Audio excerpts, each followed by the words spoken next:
everyone. This is In Focus by Seven Wonders, where we talk about storytelling and brand building. Today on the show, we have Ed Glassman, who works at Springside Chestnut Academy, which is my alma mater, which is why I'm wearing this awesome throwback letter sweater.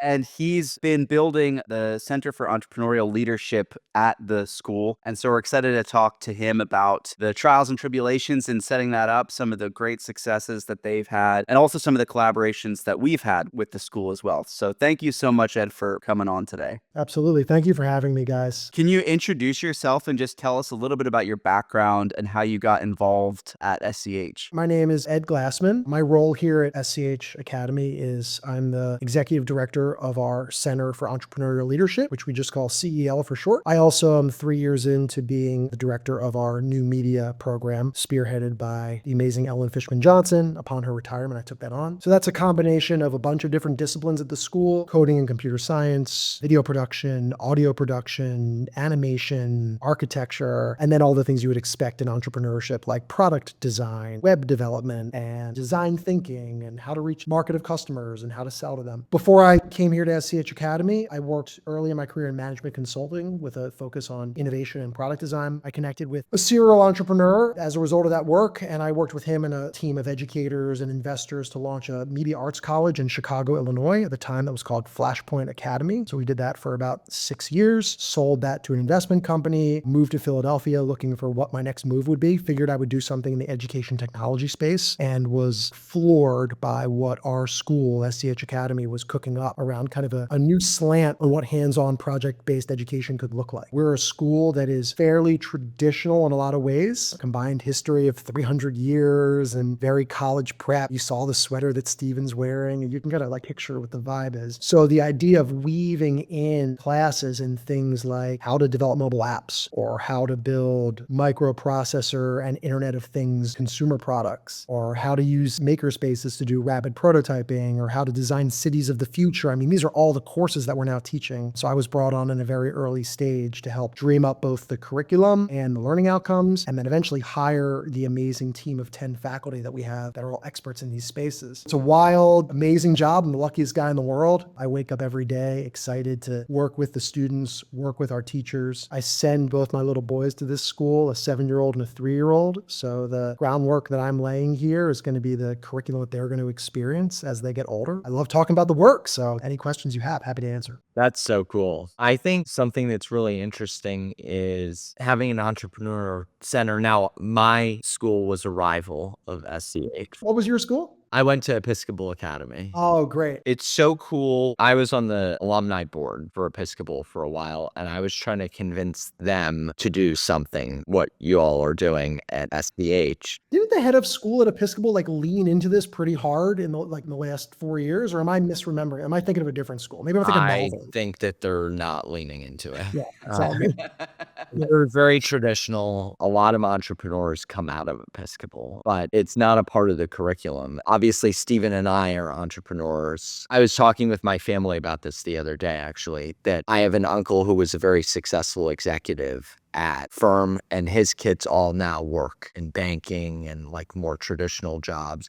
But my parents were entrepreneurs, so it was just natural for me to become an entrepreneur. It's like whatever you see, you try to become. And I think seeing that entrepreneurship at a young age and being able to have hands-on experience is so incredible for those kids who don't have parents that are entrepreneurs and want to do it anyway. It's interesting you bring that up, Michael, because what I've seen in the last 5 years is a bit of a flywheel effect, in that tout the CEL program in our branding and marketing materials. We tell the stories of these amazing students and the work that they've done. And as a result, we are attracting entrepreneurs who have kids that are K-12 age to come to our school because they believe in the program. And those parents come on board as mentors and guest speakers. Other entrepreneurs hear them. I think we are effectively carving out this niche for ourselves in the very competitive Philadelphia private school market. If you believe in entrepreneurship and you want your kid to follow in your footsteps, this is a really, really, really good school choice for you. There's a lot of predictive studies that show that one of the best predictors of whether someone will pursue entrepreneurship like you did, Michael, is if their parents are in it and if they see day in and day out what it looks like. Definitely. And you know what to expect. It is, people think it's easier than it is. You know, we don't pitter pat around the challenges that come with launching a venture. But what I always say is we're trying to give the students a taste of what that world is like while removing a lot of the personal risk. So, you know, we have a modest startup fund that our juniors and seniors can tap into. We have this incredible network of mentors. But like just an hour ago, I'm working with two of our girls that have this amazing fair trade, 100% organic, like scarf and accessory business. What they do is they source the product from a village in Cambodia. We've been working with them for 6 years. Photos of our visits there on the walls behind me. And they are on WhatsApp and they shoot a note to our vendor and they say, hey, we could sort of like use, you know, some scarves and some tea towels and maybe throw some bracelets in, and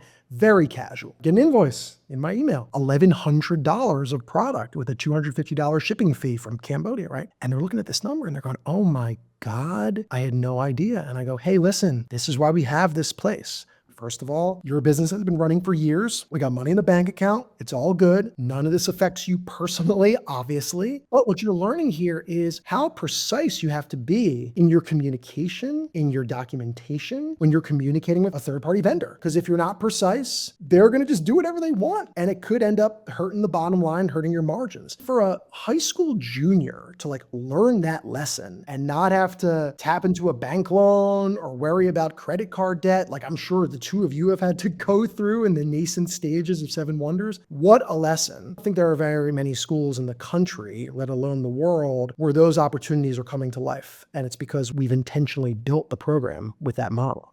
I have a follow-up to that. Obviously, you had a professional career prior to this venture where you were probably dealing with conversations that are experiences that you can draw on when you're educating these students. What is that parallel like? What experiences have been most prominent in your mind when you're communicating to these students now that I think might apply to other brand managers or entrepreneurs that are building their careers after they're in high school?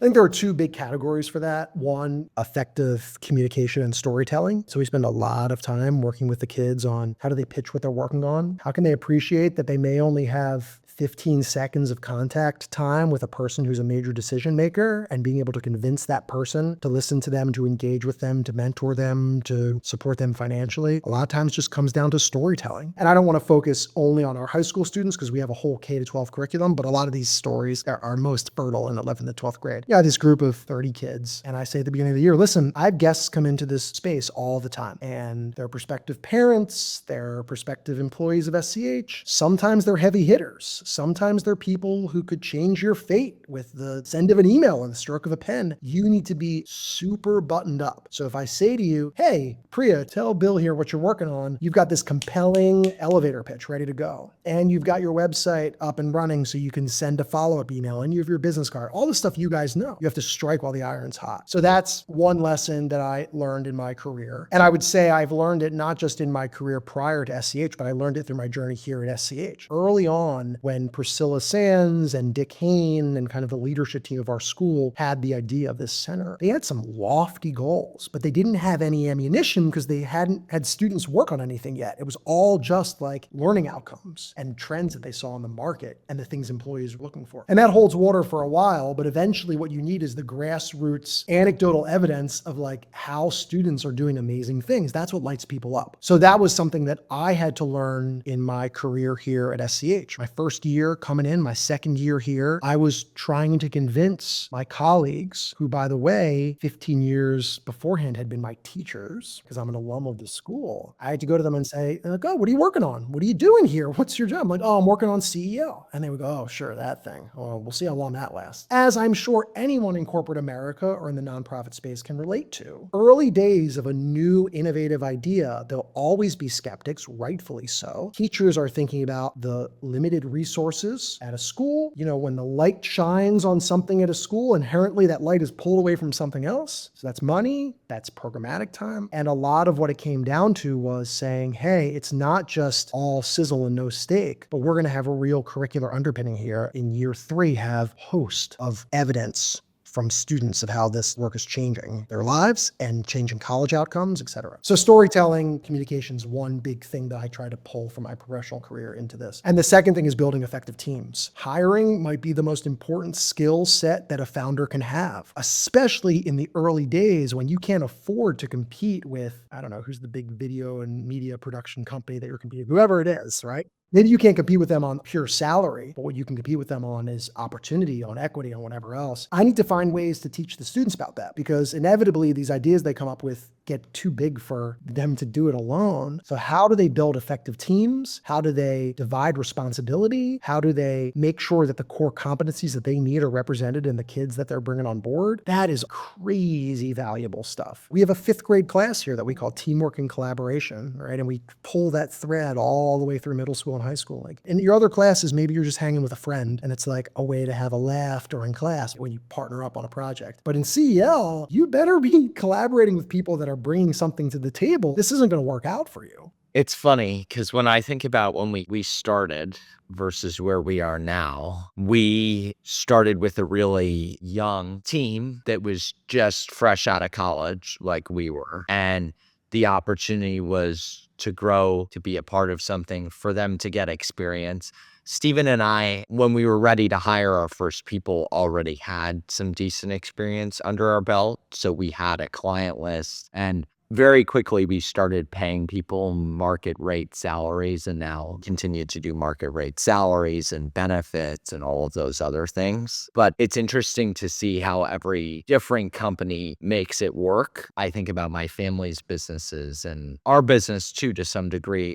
A lot of it's sweat equity too, from Stephen and I. Absolutely. And by the way, that's another really valuable lesson that I feel like I brought from my entrepreneurial kind of ed tech college startup stuff here to SCH Academy, the dogged hard work that has to go into bringing an idea to life. I have this young woman I'm working with right now. It's an amazing kid. She's a 2-time cancer survivor, and she's been at SCH since she was in kindergarten. So I've seen her on this journey since the 1st grade when she was first diagnosed. Now she's doing great. She is this nonprofit where what she does is she connects with kids at CHOP and their families. And if they're going to be in a long-term hospital stay, she puts together these room decoration kits. She calls them Sweet Dream Kits. And it's based on like whatever the kid is into that month, that year. And she delivers those to the hospital, and they transform this kid's hospital room to make it more like aligned with what they love and kind of things that bring them joy. And she came up with this because when she was in the hospital, her mom did this for her. And she kind of thought it was part of what all the kids experienced at CHOP. And it wasn't until she was in high school that she realized, oh, this was my mom making the effort. Amazing venture. She's having astronomical success. It's getting a lot of traction. And the other day, she came to me and she was like, Mr. Glassman, I got all these thank you notes you want me to write to the people that made donations. And I got to prep for this call with the child life specialist at CHOP. And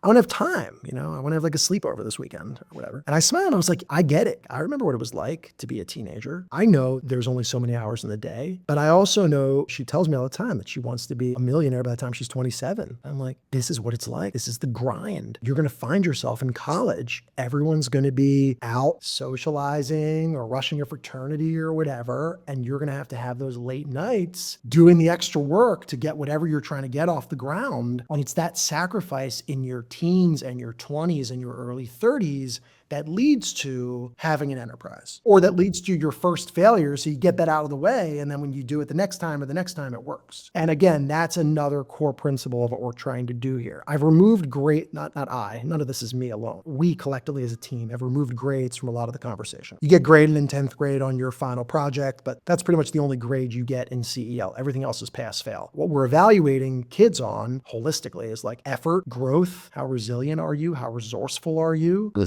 That's what we're trying to measure here, as opposed to the more traditional indicators of success in a school. There's a few things I want to go back to what you were talking about, the early days of getting CEL bought into by other faculty and things like that you mentioned. It's just so evident, like the story is so important. Like, you were selling future potential, and that was the story. It was, okay, 3 years from now, think about how amazing these things will be. And what it comes down to is, how good at telling that story are you to get people to buy into something that doesn't exist right now, but will exist in the future? And that is what Michael alluded to. Like, a lot of what our early experience was when we were trying to attract initial employees was, we have a client list right now, but the client list is going to be cooler. We're going to be doing more impactful work. Our processes are going to be top notch. And it's how you communicate that both to prospective clients, because they want to buy into an organization that is doing all of those things, and also to prospective employees. It's so evident across different businesses that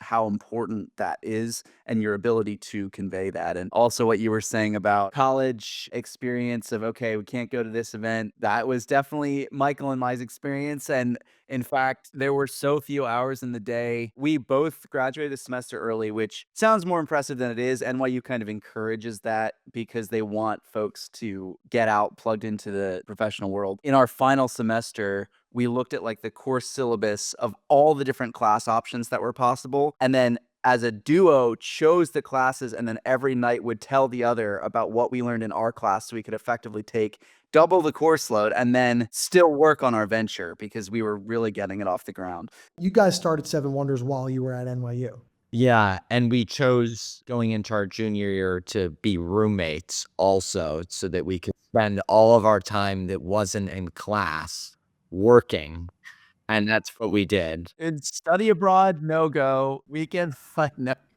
That's the sweat equity. That's exactly right. And that's what we're trying to, engender to each of our students. Listen, I like to imagine that a larger percentage of graduates from SCH will eventually launch their own ventures in comparison to other schools of our profile. But honestly, that's not my number one measure of success, because I think these core principles are applicable even in corporate America. Sure. I think that what you see in the research, what you see in the surveys of corporate leaders in America now, is that, for lack of a better word, they're looking for entrepreneurial problem solvers, right? They're looking for employees that are going to like roll up their sleeves, dig in, not make excuses, put in the effort, because they know that having ownership piece of what they launch is really valuable professionally and financially. And also, the larger global markets are dealing with so much uncertainty now on so many different conditions and so many different indicators. What they need are employees that like can solve problems, right?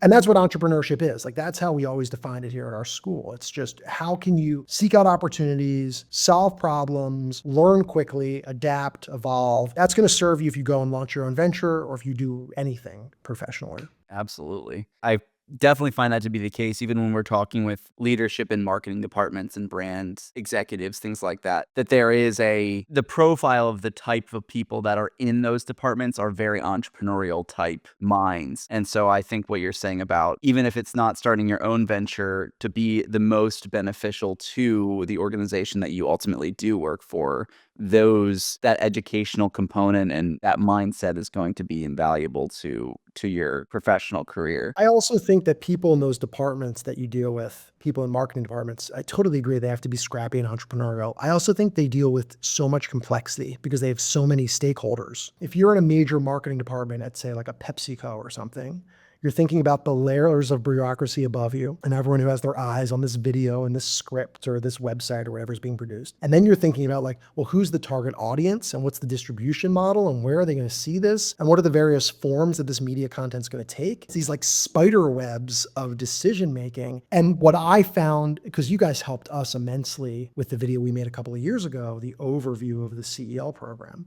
it can get so complex that it almost is like the core message gets lost. Yeah. And I remember when we were scripting that piece, that was a big topic of conversation, because we were scripting it collaboratively, and the amount of information that was trying to be conveyed was getting so weighty, especially with the amount of cases of incredible student stories. It was like, okay, if we have too many of these, then people aren't going to feel the weight of the impact. And that's something that we deal with a lot with clients. I love that we kept that video mostly focused on the students. I think there were early versions of the script where it was a lot of me and my other colleagues talking. And like eventually we're like, nah, it's got to be, the cell phone holder for the epinephrine injector, or like the Uber for women or whatever else. because those are the stories that resonate. But there's always this tension, right? I would imagine in many industries where it's like, is it anecdotal? Is it story? Or is it data? And it depends on, I guess, the industry and the target audience. But for the most part, for my money, you got to tell a story. You got to tell a compelling story with a protagonist who has a struggle or an obstacle and overcomes it. And if you can find a way to tell your business story in that framing, you're going to have a really, really compelling piece of content. You said it best. Like, there is often a battle of how much data do we insert into this? And it is important. It's not like a zero-sum game where you say, okay, it needs to be completely emotionally driven and we need to have this protagonist and then leave out all the backing data that supports our product. But we often find that the emotional resonance is what carries a through line most profoundly for a lot of our clients. And it's really important. And one follow-up question, I know Michael probably has a few as well. So you mentioned, we're talking about corporate environments, marketing directors. You mentioned like theoretical PepsiCo scenario. For folks that are in those types of roles at those types of organizations who might not have had this educational foundation, like growing up with the benefit of an SCH CEL program, what is the kind of general overarching advice that you might give to that type of person who is wanting to become more entrepreneurial, I would say, in their endeavors? Well, there's a lot, but I think keeping in the realm of like effective storytelling and like convincing people to listen to you. I hate to say it because it's become such a meme. Welcome to my TED Talk or whatever, but we still really rely on the writing of Chris Anderson and sort of the guiding principles of the TED movement. We're one of the few schools in the country that is TED Ed partner. We have a whole curriculum that helps our students develop their own original TED Talks in 7th grade. It's both a combination of the media they show and the story they tell. And Chris Anderson's kind of overarching piece of advice for stories worth telling is to like tell a story with a beginning and a middle and an end. A lot of data around how the most important aspects of any presentation are the first 15 seconds and the last 15 seconds. A lot of the stuff in the middle gets lost. So make sure you open strong and you close strong. And then finding ways to present in sort of compelling, confident ways. Not every student who comes to SCH Academy is a confident presenter in front of an audience. Sure. I truly believe that they move the needle in the right direction in their time in CEL because we can't push them to have to do that. And that storytelling can take multiple different forms. We give them the freedom and flexibility. They can produce videos and like in replacement of like standing up on stage or whatever. But that's like a really good framework for us and his writing. The other pieces of advice that I would give to someone within a corporate environment who's trying to be entrepreneurial is to spend a lot of time looking at sort of the IDEO and Stanford D School frameworks of design thinking. We have all of our high school students read Eric Ries's the kind of lean startup principles, this idea of like rapid experimentation and failure and learning along the way and being really attuned to the needs of your customer or your beneficiary is an anchor of what we do, especially our high school curriculum. Finding ways to like rapidly prototype ideas through some form of minimum viable prototype and show that to customers and putting it in their hands early on and having a feedback loop. That's really important as well. Another book that I have found to be really valuable as I'm educating my students on this is called The Mom Test: How to Talk to Customers and Get Them to Be Honest with You When Everyone's Lying to You. Because, especially in a school environment where if I ask kids to do customer discovery, they're like, all right, I'll talk to my aunt, my uncle, my mom. And they pat them on the head and they're like, great job. That's not authentic feedback. So spending time to really think through who is that target customer? What are their needs? What are their wants? What is their profile? Getting in touch with those people and showing them what you're working on, I think is useful for any industry. In some industries, you have to get a little more creative around what your minimum viable prototype looks like, right? Software development. But, we find opportunities for that sort of process for a wide variety of types of student ventures, whether they're technology heavy, technology light, or no technology. So I'd say those are 3 of the principles we lean into: design thinking, rapid prototype and experimentation, compelling storytelling. If you can do those 3 things well, you're going to be well positioned to either launch something of your own or convince key stakeholders in a company to get on board with what you're trying to do. I was chuckling here when you said mom test. Yeah, I was thinking that too. Yeah. I was thinking Stephen and I, everyone used to say in college and high school, don't show your parents. They're going to give you the nicest feedback. We would show our parents and they'd be our meanest critics. Eviscerate us. They'd destroy That's us. funny. One time my dad watched one of our early projects and he goes, You win some, you lose some.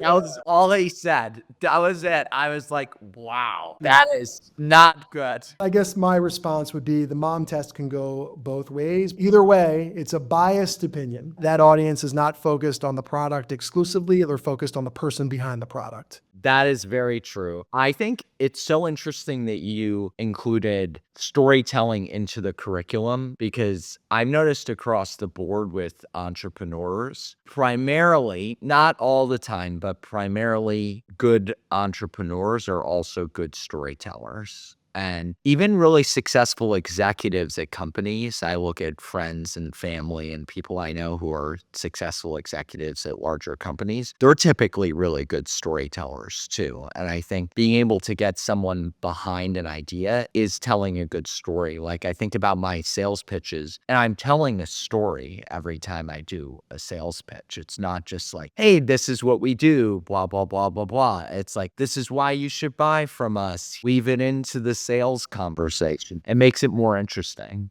And it's so funny because, in the history of the most successful startups and entrepreneurial ventures of all time, sometimes there is tension between the storyteller and the technical founders. Famous example being Steve Jobs and Steve Wozniak, where like Woz was kind of the coder, the engineer. Steve was the one who knew how to weave the amazing story that was compelling. And eventually Steve Jobs was the inventor of the whatever. So we need to be able to teach our students both. Like that's the challenge of our school. We want them to be makers. We want them to be creators. We want them to be adept enough with technology to come up with their own unique ideas and build prototypes, and also be able to tell stories about why what they're building is so interesting and unique. And eventually, as they get older, they'll specialize and they'll find their path. But when you're talking about a K-12 school, it's about exposing kids to opportunities and to different disciplines and seeing what lights them up. So as they begin to make their way into 11th, 12th, and then college, they can start to find their path. Yeah. What you're saying about prototyping, we've tried different offers, and it's so nice that we can use Squarespace or Wix or WordPress or whatever and whip together a splash page just to like test it. Run a low-cost Google ads just to see if the traffic of real customers is something they're actually interested in. And more often than not, the first couple times it's not, and you have to really tweak it and change it. No, I see this rapid prototyping and getting feedback mostly in the sort of like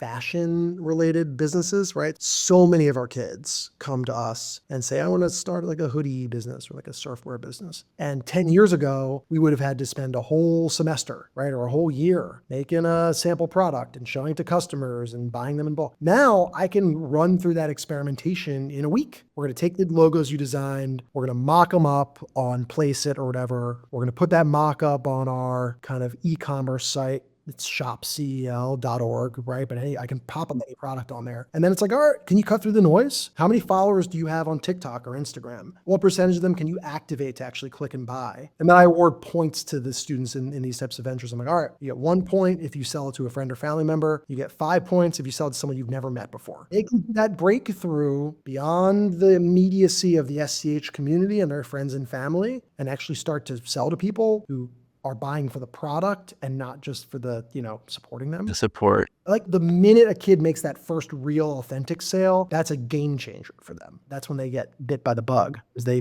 keep going. I think about our first real, authentic, non-word of mouth sale, and it was further along than people think. We had to have a lot of credibility for that. But once that happened, the company grew immensely almost immediately. Yeah, because that's people buy based on trust and peer recommendation, especially for major purchases or major corporate, endeavors. Like I spend a lot of time in the curriculum talking about direct targeted ads and social media ads and, how the internet has kind of commodified all of us into these. If you're getting it for free online, that's because you were the product. But when it comes down to it, the old ways sometimes work best, and finding ways that students can build this network of customers and how the people that they have direct relationships with can eventually spider out to connect with people they've never met before. That growth is another important thing that they learn through our classes. Awesome. Ed, it was really interesting. Thanks so much for joining us today, and we'll hope to see you again soon. Michael, Stephen, it was a pleasure. Thanks, guys.